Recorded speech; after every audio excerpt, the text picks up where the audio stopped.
Come and listen to my story about a man named Jed. A poor mountaineer barely kept his family fed. And then one day he was shooting at some food, and up through the ground come a bubbling crude oil, that is, black gold, Texas tea. Well, the first thing you know, old Jed's a millionaire. The kinfolk said, Jed, move away from there. Said, California is the place you ought to be. So they loaded up the truck and they moved to Beverley Hills, that is, swimming pools, movie stars. The Beverley Hillbillies.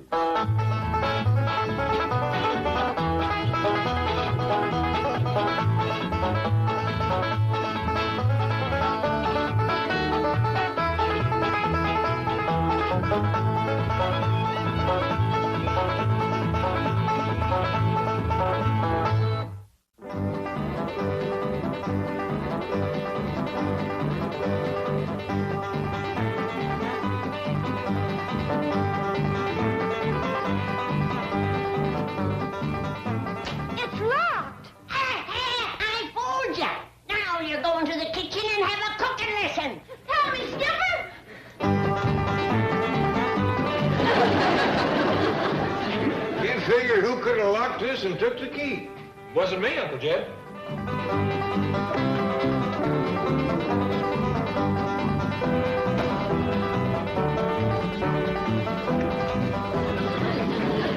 Who's in here? I locked all the doors. Who let Ellie out? Ellie did. Head her off, Jed. Chase her back this way. Might need your help, Jethro. Yes, I'm Gran. Grab her and hold her, Jethro. Yes, sir, Uncle Jed. Let me go. Jethro, I didn't mean Granny. Oh, I'm sorry. You hollered hold her, and she was the only her here to hold. Let me catch her. I'm gonna kick and break that young'un if it's the last thing I ever do. All right, Jethro, you go through the pantry. Granny, you go around back. I'll circle the house and see she don't get out the front door.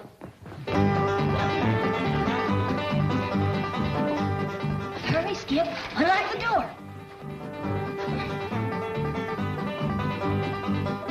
That's it, Skip. Attaboy.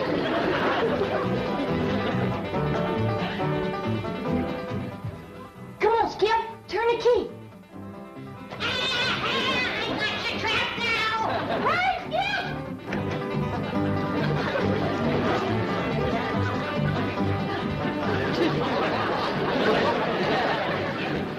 Jethro, grab her and hold her. Ellie Mae got away, thanks to you, Jethro. Yeah, you're welcome, Uncle Jed, but I pretty near lost my leg doing it. She made it to the big tree, Jed.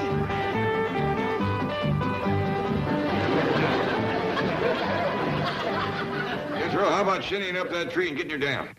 I'd sooner jump into a swamp full of gators. This ain't no time for swimming. Now get on that tree. I'm too young to die, Granny. Granny, the boy has been thrown out of that tree a couple of times on his head. It ain't just that I got to fight Ellie up there in that treetop. She'll have her bobcat up there to help her. A raccoon and her possum and no telling what all. There goes a little ape to join her side. Son of a gun can hang on with one hand and hit you with three. All right, you big fraidy cat. I'll go get her myself. No, Granny, Jethro and me will handle it. You just stick around the bottom of the tree and see that no more critters joins up with her. Come on, Jethro.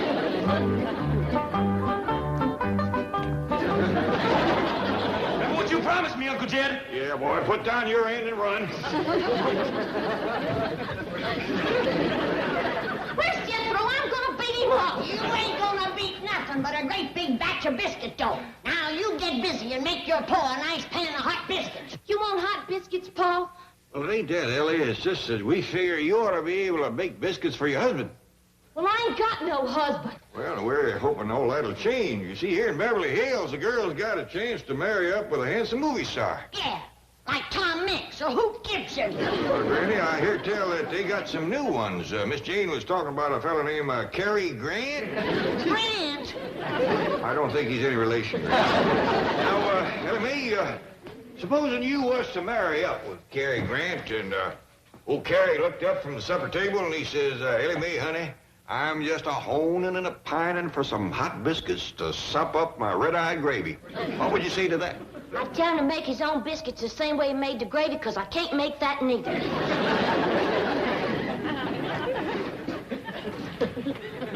Kid, holler to the stove. I'm gonna learn her to make hot biscuits and red-eye gravy before Cary Grant comes a-courting. Reverend, hold and get through! Last time I'm gonna do this for you, Uncle Jim. A fella can take only so much punishment.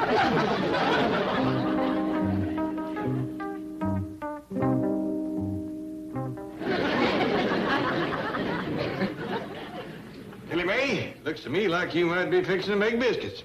I reckon so, Paul. Flabber milk biscuits, light as feathers. Did you put in the soda and the baking powder, Ellie? All there was. All there was. Why, that was a 2-pound can of baking powder.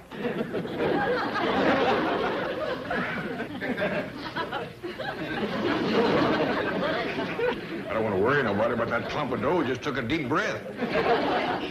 He's feeling it, says it's baking powder. Look here, Paul, it's grabbing for you.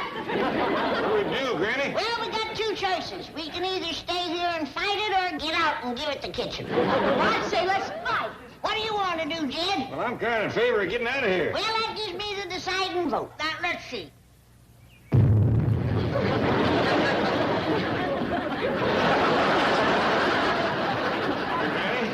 I kind of think we're going to have to find another way to get Ellie ready for court. Not me! Well, before we do anything, we gotta catch her. She's headed right for the Drysdales. Well, come on. Jethro! Why, Mr. Clampett, I would be honored to do a favor for you, any favor.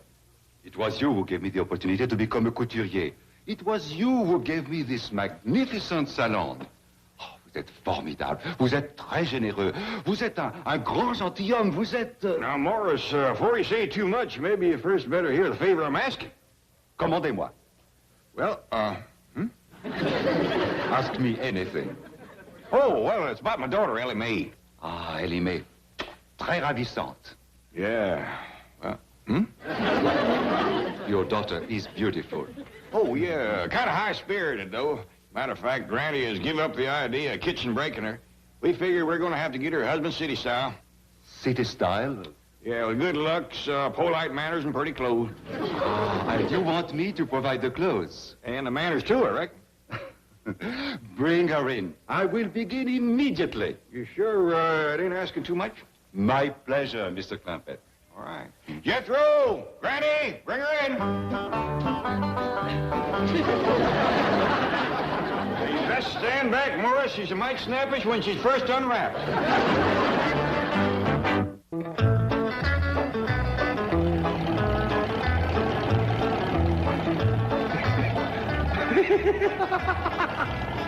You sitting on a feather or something?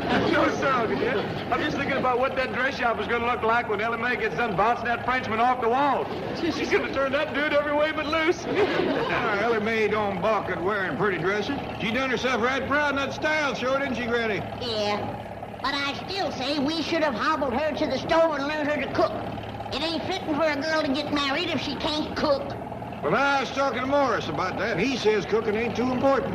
Especially if Ellie was to marry up with a big movie star like Cary Grant. That don't make sense. You mean to tell me if Cary Grant comes home at night after working hard riding and roping and fighting them rustlers that he ain't gonna be hungry? Well, now, Morris says that some of them big movie stars hired folks to do nothing but fix victuals. Go on. Full-time hired hand just to cook for him? Are those folks made of money? Well, a big star like Cary Grant must make a tolerable living. Hey, Uncle Jed, you know something? I think I'm going to be a movie star instead of a scientist or a brain surgeon. I'd sure like to have somebody cooking for me full-time. What do you think I do? Well, Jethro, if your cousin Ellie Mae marries up with Cary Grant, maybe he'll learn you the movie starring trade. Jiggity dog, I sure hope Ellie gets him then. Well, don't hold your breath. I still say if Ellie can't cook, no man would look at her twice.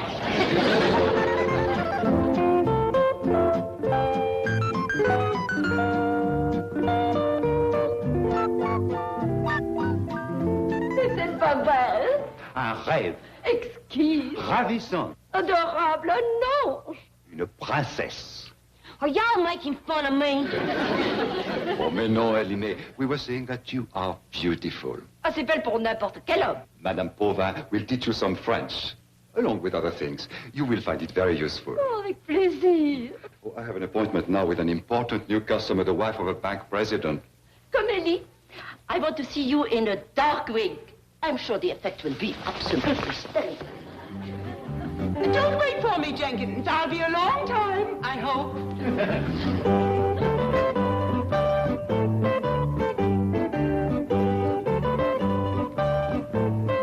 Bonjour, madame. I'm Mrs. Milburn Drysdale. I have an appointment with Maurice. I am Maurice. Oh, this is a thrill. I hear your gowns can make any woman beautiful. In your case, madame, it is you who will make my gown beautiful. Champagne? I'd better not. The very atmosphere is intoxicating. What I do need, Maurice, is something perfectly exquisite to take my mind off those dreadful hillbillies. Hillbillies? I won't bore you with the story. I only wish my husband could operate his bank as you do your salon and exclude undesirable peasants like the Clampetts. Did you say the Clampetts? Oh, don't worry. They'll never come here. They dress in the most outrageous clothing you've ever...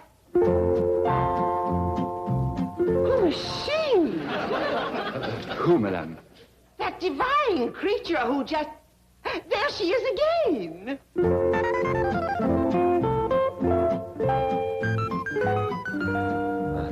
She's a customer. But she must be someone famous. Is she a movie star? No, madame. Who then? Tell me. If I did, you would not believe me. Royalty. I should have known. She has that unmistakable regal bearing. Please, Maurice, tell me who she is. I am sorry, Madame Drysdale, but we cannot reveal the identity of the young lady you have just seen. Pardon, monsieur. Téléphone. Excusez-moi. Tell me, she is royalty, isn't she, that lovely young lady? Well, I can truthfully say that I did hear Monsieur Maurice refer to her as a princess.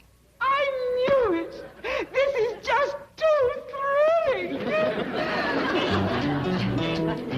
Chief, are you sure you're doing the wise thing? Are you kidding? My wife told the chauffeur to wait. She'd hoped she'd be a long time. In this kind of a shop, she can break me. Madame will notice the striking beauty of this gown, matched by her own striking beauty. The motif is classic, the material is velvet, and the design is, of course, original. And the price is, of course, outrageous. Milburn, how utterly vulgar. How much is it? Maurice, you see what association with the wrong people has done to him? Pardonnez-moi. Certainement, madame. Milburn, just being here is a privilege. Do you realize who's back in the fitting room this very moment? A princess! Really, a princess? Did you say something about a princess? Being fitted in the bath. Isn't it thrilling? Who is she? Maurice refuses to divulge her identity. Probably traveling incognito. She didn't fool me. That kind of beauty and bearing has to be royalty. There she is. Isn't that thrilling? Isn't that Ellie? Gulls. Ellie Gulls. That's the word you're looking for, Chief. Right. Ellie gone. Yonder's the Drysdales and Miss Jane. Glasses. Oh, here they are. Mrs. Drysdale. The princess will think we're tourists. You oaf. Look, you frightened her away. Oh, dear, I'm sorry. But why can't I just go over and say hi to my friends? Well, they'll think I'm putting on airs. Ellie, Madame Drysdale is, how you say, comment dit-on en anglais, poseur? Snob. Oui, snob. Now, if you will listen exactly to what Madame and I tell you, we will teach her a great lesson. Okie dokie. Oh, non, doki doki. Certainement. C'est contenu. Naturellement. Well, how about... Well, now, Granny, with Ellie down there working so hard at becoming a lady, least we can do is bring her some company so she won't get lonesome. I reckon you're right, Jed. Come on, Jethro, hurry up with that company. What I want to know is why we can't be Ellie's company instead of these critters. Jethro, if we was to go down there and stand around and watch Ellie studying ladying, she'd get nervous as a cat. Speaking of that, where's your favorite bobcat? Up in the tree, and if she wants it, she can come get it herself. Yeah, I reckon that'll be enough company. Skipper sure does look nice, don't he? Of course he does. He's got on my best tie. Dog, if he don't tie it better than you do. Well, if I had 4 hands, I could do some fancy tying, too. Fancy eating, too. Come on, drive on, Jethro.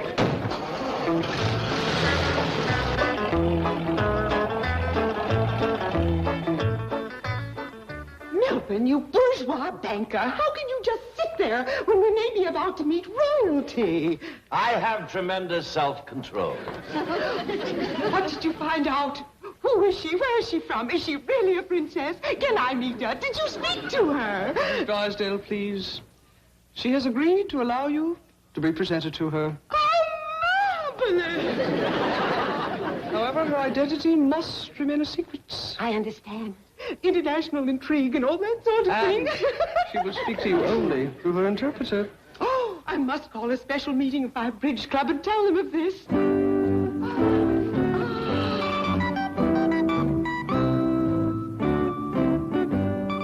Presenting Mr. and Mrs. Drysdale. Je vous présente Monsieur et Madame Drysdale. Enchanté. Is the princess, that is Her Highness, staying at Beverly Hills long? Madame interprétée. Votre Altesse restera-t-elle à Beverly Hills longtemps? Enchanté. Yes. Come, Your Highness.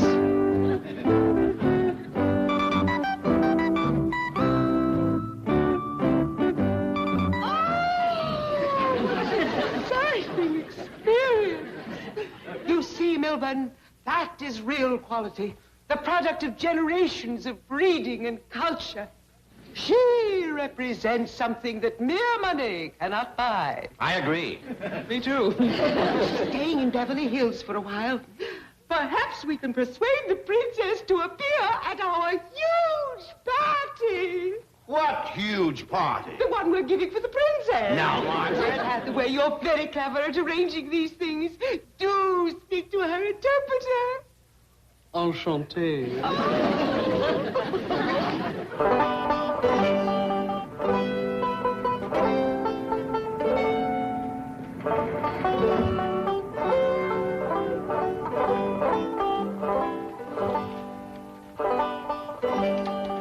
Excuse me, ma'am, but we're looking for my daughter. She's about your size, except she got yellow hair. Well, I'm Ellie. Doggy, that is Ellie Mae. Child, have you had your head up a stovepipe? Why, your hair is as black as soot. And now, Granny, this here's a wig. See? Like this.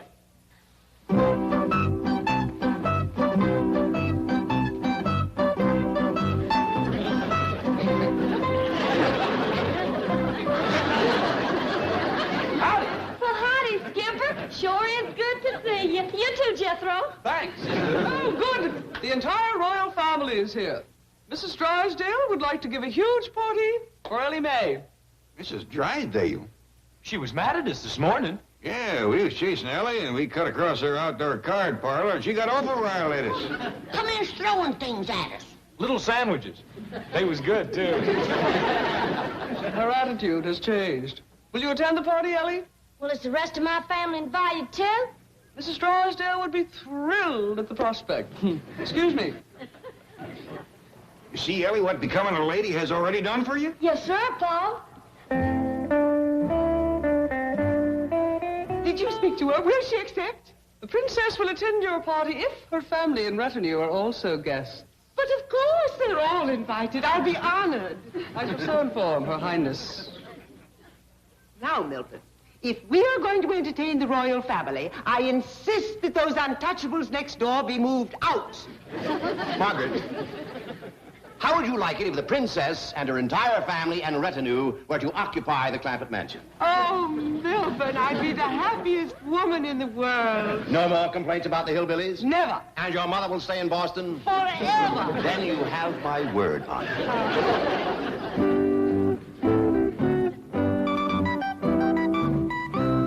Her Highness is pleased to accept. Your Highness. Oh, Miss Drysdale, now that you ain't mad at us no more, we can just cut out all this foolishness of bowing and French talk. We're right obliged for the party invite. Hope you have some more of them little sandwiches you was throwing at us. What's the matter, Miss Drysdale? You got a stomach ache? Reckon she's ailing, all right. Oh, going all right. Sorry, Miss Drysdale, calling off that party. Been a good chance for Ellie Mae to meet some fellas. Don't you worry about Ellie Mae. She's gonna get a husband the right way. Baking and cooking. Oh, you got to stirring up biscuits again? No, this time it's my homemade bread.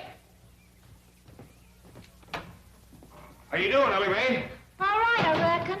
Have you put in the yeast, girl? Oh, there was. All there was. Why, that was a 2-quart crock. Reckon I'd best get this outside before it gets out of control. Open the door, Ellie Mae. Best throw the blanket over it, Granny. We don't want to be scraping it off the walls again.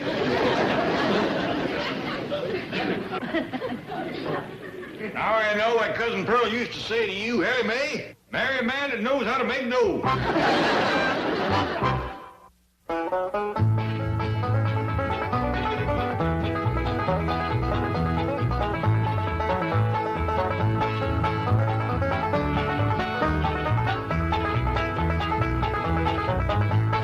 Now it's time to say goodbye to Jed and all his kin. They would like to thank you folks for kindly dropping in. You're all invited back next week to this locality to have a heaping helping of their hospitality. Hillbilly, that is. Set a spell. Take your shoes off. Y'all come back now. Here? This has been a Filmways presentation.